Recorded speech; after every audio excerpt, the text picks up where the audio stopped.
السلام علیکم ورحمۃ اللہ وبرکاتہ۔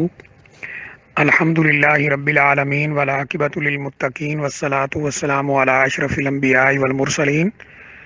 نبینا و رسولنا و حبیبنا و امامنا محمد وعلی آلہ واصحابہ اجمعین، اما بعد۔ یہ کسی ایک بھائی نے ایک پوسٹ بھیجی ہے جس میں نئے سال کی آغاز کی دعا لکھی ہے کہ جب نیا سال شروع ہو تو یہ دعا پڑھنا چاہیے، اور اس پر یہ بھی لکھا ہے کہ جب نیا سال شروع ہوتا تو صحابہ اکرام رضی اللہ تعالی عنہم اجمعین ایک دوسرے کو یہ دعا سکھایا کرتے تھے اور بتایا کرتے تھے اور اس کی ترغیب دیا کرتے تھے، اور یہ دعا ان الفاظ میں لکھی گئی ہے: اللہم ادخلہ علینا بالامن والایمان والسلامت والاسلام ورضوان من الرحمن وجوار من الشیطان۔ تو بھائی نے پوچھا ہے کہ کیا یہ دعا صحابہ اکرام سے ثابت ہے اور صحیح سند سے ثابت ہے؟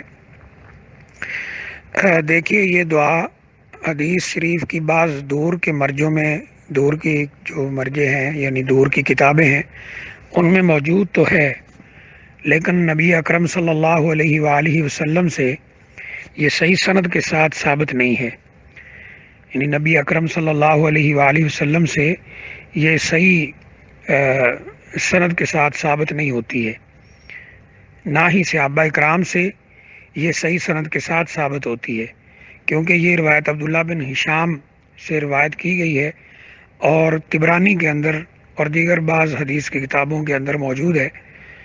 لیکن اس کے اندر ابن سعد نامی راوی جو ہے وہ ضعیف ترین راوی ہیں، اس لیے محققین علماء نے اس بات کی وضاحت فرما دی ہوئی ہے کہ یہ دعا صحابہ اکرام سے بھی ثابت نہیں اور نبی اکرم صلی اللہ علیہ وآلہ وسلم سے بھی ثابت نہیں ہوتی۔ واللہ اعلم بالصواب۔